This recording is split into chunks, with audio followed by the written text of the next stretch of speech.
होळीला गोव्यातला एक महत्वाचा कार्यक्रम होता।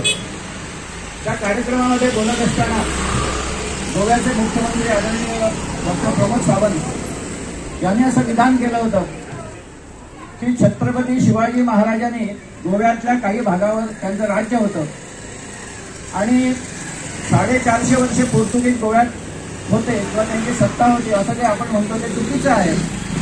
फक्त 3च तालुक्यावर म्हणजे बारदेश, तिसवाडी आणि सालसेत अशा 3च तालुक्यावर त्यांची सत्ता होती। बाकीचे तालुके हे हळूहळू त्यांनी ताब्यात घेतलेले आहेत असं डॉक्टर प्रमोद सावंत यांनी म्हटलं होतं। त्याला उत्तर देताना दुसऱ्या दिवशी ॲडव्होकेट उदय भेंबरे जे कोकणीचे खूप मोठे साहित्यिक, आता सध्या ते 82 वर्षांचे आहेत, विद्वान आहेत, त्यांनी एक व्हिडिओ जाहीर केला आणि त्याने म्हटलं की मुख्यमंत्र्यांनी जी विधानं केली ती चुकीची आहेत। शिवाजी महाराजांनी गोव्यात राज्य केलंच नाही, हांगाच्या बायलांक उखलून व्हेली असे शब्द आहेत।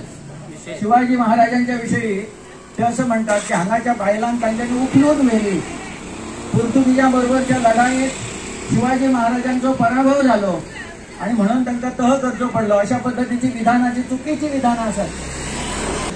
एका साहित्यिकाने, एका माजी आमदाराने करावी आणि त्याचा व्हिडिओ त्याने जाहीर करावा याच्यासारखी दुर्दैवी गोष्ट नाही आणि म्हणून त्याचा निषेध करण्यासाठी आपण या ठिकाणी जमलेलो आहोत। खरं म्हणजे मित्रहो, गोवा सरकारने इतिहासाची पुस्तकं परत लिहावी म्हणून एक अभ्यास मंडळ स्थापन केलेलं आहे आणि मीही त्या अभ्यास मंडळाचा एक सदस्य आहे। त्यामुळे शिवाजी महाराजांचा गोव्यातला प्रवेश किंवा संभाजी महाराज गोव्यामध्ये येऊन गेले ती कारकीर्द जी आहे याच्या संदर्भामध्ये मीही लेखन केलेलं आहे आणि त्याची पुस्तकं प्रसिद्ध झालेली आहेत। त्याच्यातून मी तुम्हाला आता सांगतो की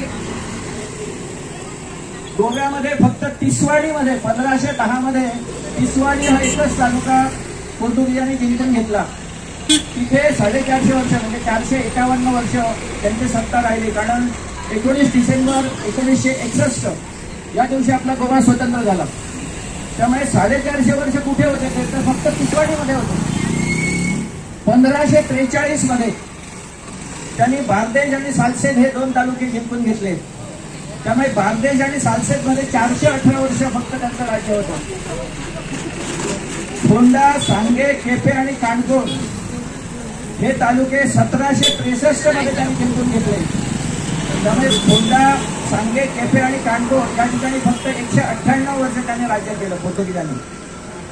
बिचोली आणि सत्तरी हे 2 तालुके त्यांनी 1781 मध्ये जिंकून घेतले। त्यामुळे फक्त 180 वर्ष राज्य केलं आणि पेडणे तालुका जो आहे हा सगळ्यात शेवटी त्यांनी जिंकला पोर्तुगीजांनी।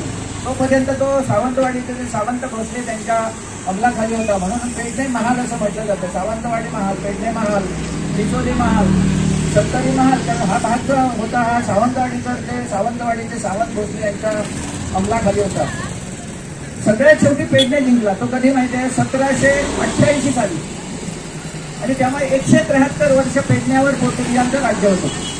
त्यामुळे आमचे मुख्यमंत्री आदरणीय प्रमोदभाई सावंत यांनी जे विधान केलं हे विधान पूर्ण खरं होतं आणि त्याबद्दल खरं तर त्यांचं कौतुकच केलं पाहिजे।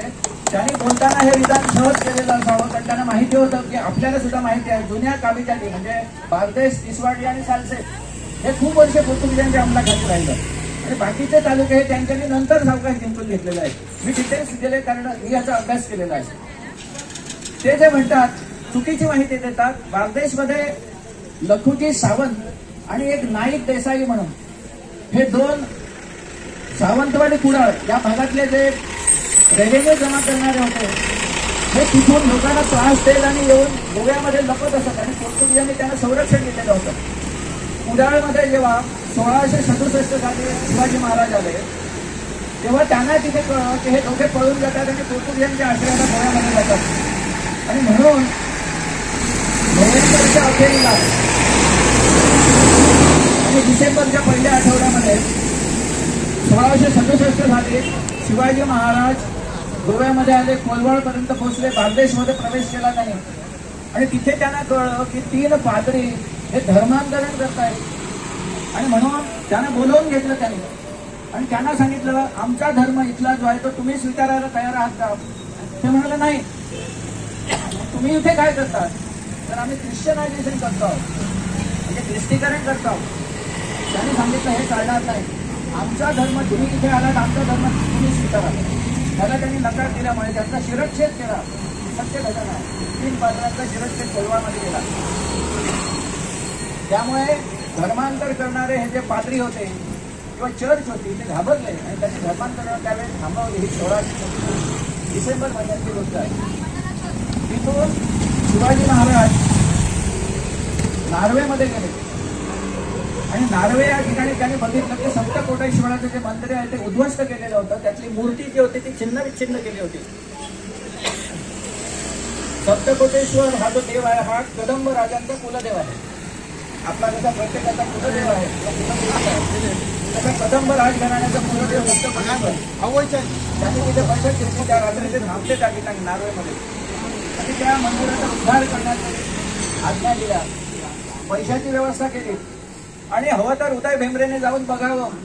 सप्तकोटेश्वराच्या मंदिरावर पाटी लावलेली आहे. त्या पाठीवर उल्लेख आहे शिवाजी महाराजांनी आज्ञा दिली म्हणून या मंदिराच्या जीर्णोद्धारासाठी. आणि त्याच्यावर शक लिहिलेला आहे 1590. सध्या शक चालू आहे 1946. शालिवाहन शक, शालिवाहन राजाचा जो पराक्रम होता त्या निमित्ताने शालिवाहन शक सुरू आहे. 1590 मध्ये त्या ठिकाणी काम सुरू करण्यात आलं. या घटनेला 356 वर्ष झाली. आपण इसवी सणाच्या पद्धतीने जर गेलो तर 1668 या साली फेब्रुवारी महिन्यामध्ये नार्वेच्या सप्तकोटेश्वर मंदिराचा जीर्णोद्धार करण्याची आज्ञा शिवाजी महाराजांनी. त्यानंतर पुन्हा एकदा शिवाजी महाराज 1668 मध्ये दुसऱ्यांदा गोव्यामध्ये आले. तेव्हा त्यांनी फोंडा तालुका जिंकून घेतला आणि पोर्तुगीज खऱ्या अर्थाने तिथे घाबरले. त्यांनी तह केला शिवाजी महाराजांबरोबर असा इतिहास आहे. त्यामुळे उदय भेंबरे जे काही सांगतात हे पूर्णपणे चुकीचं आहे. ते लोकांचा बुद्धिभेद